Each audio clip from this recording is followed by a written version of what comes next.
ছোটোবেলায় ঘুম পাড়ানোর সময় মা এই গল্পটা বলতো, অনেকে হয়তো শুনেছেন। আজকে মোহনবাগানে আশিক কুরুনিয়ানের একটা কথা, সেই গল্পই বোধহয় মনে করিয়ে দিল আবার।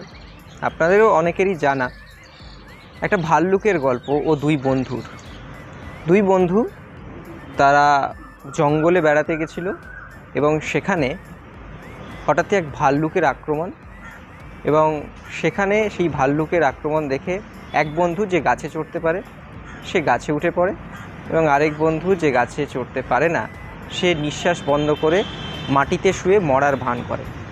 এবং ভাল্লুকটা সেই বন্ধুটির কাছে এসে তাকে শুয়ে হয়তো ভাবে যে এটি মরা, ফলে সে চড়ে যায়। এবং এর থেকে প্রমাণ হয় যে বিপদের সময় একজন বন্ধু সরে চলে যায় এবং একজন থেকে যায়। বিপদের দিনে পাশে যে থাকে সেই হচ্ছে আসল বন্ধু। মোহনবাগানের আশিক কুরুনিয়ান আর শাহাল আব্দুল সামাদের গল্পটাও ঠিক একই রকম। কেন বলছি?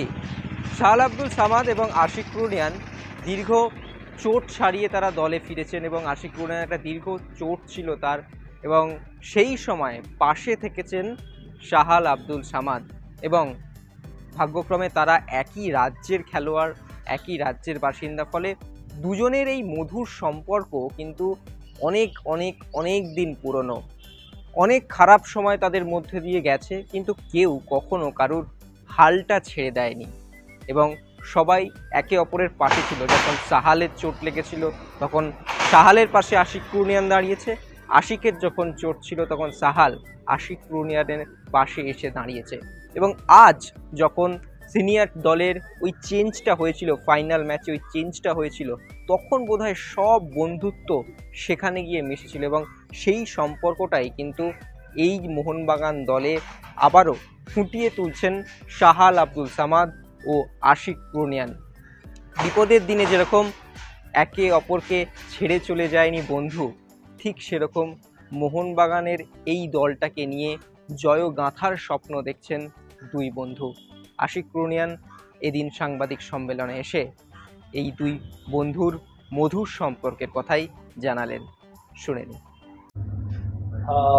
जैसे हम लोग 2 साल से जानते हैं, जैसे वो फर्स्ट टाइम केरला ब्लास्टर्स के लिए साइन किया, तब से हम लोग जानते हैं एक दूसरे को, और हमारा बात होती ही रहता था हर बार।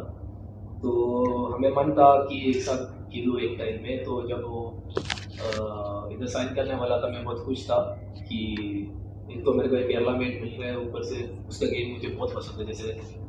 जैसे सब केरला लोग उसको पसंद करते हैं उसका गेम, और मैं भी उसका एक फैन की तरफ जैसा ही है, क्योंकि उसका स्किल गेम सब मुझे अच्छा लगता है। तो जब भी गेम का पहले और ट्रेनिंग में सब हम बात करते ही रहते हैं कि हमारा लैंग्वेज में कि ऐसा करेगा वैसा करेगा, और ईजी है हम दोनों के लिए जब सामने होता है। और मुझे भी ग्राउंड में जब में बॉल मिलने के टाइम मुझे अच्छा लगता है जब वो मेरा सामने होता है, क्योंकि मुझे पता है अगर मेरे को प्रेशर आ गया, एक दो डिफेंडर्स आ गया, तो मुझे पता है अगर उसको दिया तो वो कुछ करेगा, कुछ अच्छा करेगा और बॉल रखेगा, पोजीशन रखेगा। तो मैं बहुत एंजॉय कर रहा अभी ये मोमेंट। हाँ, अच्छा लगता है कि और गेम टाइम मिलने के लिए। और जब इधर आया बहुत खुश था मैं, क्योंकि और गेम्स मिलेगा। तो भी अपना फर्स्ट मैच जीता, तो और एक गेम मिल रहा है, तो हम लोग को पूरा देके और एक गेम खेलने के लिए मौका मिलना है बोला। और कोच भी कॉन्फ्रेंस में सब कुछ अच्छा दे रहा है। जैसे कोच बोला, हम लोगों को ग्राउंड में आके एंजॉय करने के लिए बोलता है।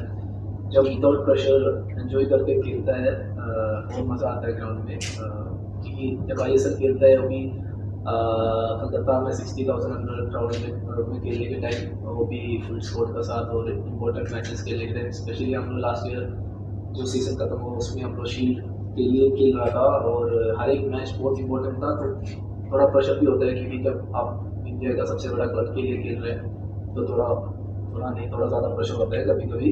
पर इधर मेरे को लग रहा है हमारे टीम में सब लोग विदाउट प्रेशर खेल रहे हैं, तो और ग्राउंड में और मज़ा आता है। আর অন্যদিকে কোচ বাস্তব রায় তিনি একেবারে বাস্তবের মাটিতে পা রেখেই চলেন, যেরকমটা আপনাদেরকে জানিয়েছিলাম যে একেবারে স্টেপ বাই স্টেপ তিনি এগোতে চান। তিনি এখনই ট্রফির চিন্তাভাবনা করছেন না, তিনি স্টেপ বাই স্টেপ এগোতে চান, তিনি ম্যাচ বাই ম্যাচ খেলতে চান এবং সেরকমভাবেই কিন্তু আজকে বললেন একেবারে দলের সকলে ফিট রয়েছে, সমস্ত দিক থেকেই সবাই ঠিক রয়েছে এবং যেরকম কোচের ট্যাকটিস হয় তাকে জিজ্ঞেস করা হয়েছিল গোয়ার বিরুদ্ধে কী ট্যাকটিস নিয়ে নামবেন, অবশ্যই স্বভাবসিদ্ধ ভঙ্গিমায় তিনি উত্তর দিয়েছেন যে আমি কোনো রকম স্ট্যাটিক আপনাদেরকে জানাবো না সাংবাদিকদের। এবং অন্যদিকে এই যে 4:30 থেকে ম্যাচ, এত গরম, এখানে প্রায় 40-42 ডিগ্রি সেলসিয়াস তাপমাত্রা, সেক্ষেত্রে এই বিকেলবেলা খেলাটা কতটা টাফ সেক্ষেত্রেও কিন্তু বাস্তব রায় বললেন যে আমরা মানসিকভাবেই প্রস্তুত হয়েই কলকাতা থেকে এসেছিলাম যে এই গরমের মধ্যে আমাদেরকে খেলতে হবে এবং সেই জায়গা থেকেই কিন্তু কোচ বাস্তব রায় তার এই কথাগুলো জানালেন। এবং অবশ্যই যে দলের সিনিয়র খেলোয়াড়রা আরও গেম টাইম বেশি পাচ্ছে এটা কিন্তু একটা বড় কারণ এবং সিনিয়র টিমের ক্ষেত্রেও এই খেলোয়াড়দের গেম টাইম পাওয়াটা কিন্তু খুব গুরুত্বপূর্ণ এবং গোয়াকে নিয়ে কিন্তু অতটা চিন্তা করছেন না বা গোয়াকে নিয়ে অবশ্যই তিনি বাস্তব রায় তিনি বলেছেন অবশ্যই Goa is a strong team, Goa অবশ্যই শক্তিশালী দল, কিন্তু তাদেরকে সমীহ করলেও কিন্তু একেবারেই চাপে নেই মোহনবাগান দল, তা কিন্তু বাস্তব রায়ের কথাতেই স্পষ্ট। তো কি বলছেন মোহনবাগান কোচ বাস্তব রায়, চলুন শুনে নেওয়া যাক। In Super Cup also one of the favorites. So how are you assessing the opponents? How more difficult it will be than the Kerala match?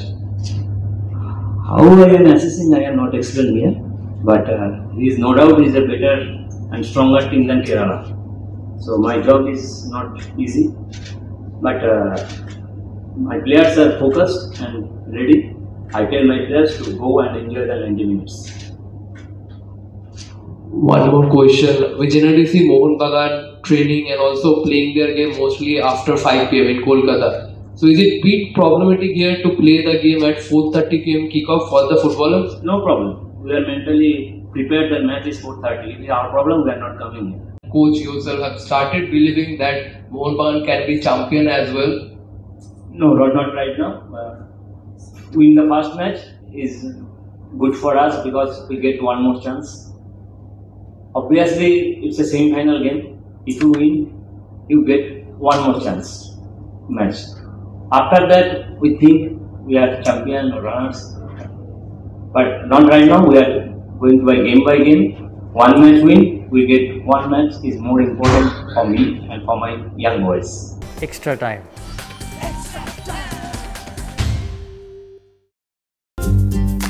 Latest news আর এক্সক্লুসিভ ভিডিওর সঙ্গে আপডেট থাকতে এখনই সাবস্ক্রাইব করুন আমাদের ইউটিউব চ্যানেল। বেল আইকনে click করতে ভুলবেন না যেন।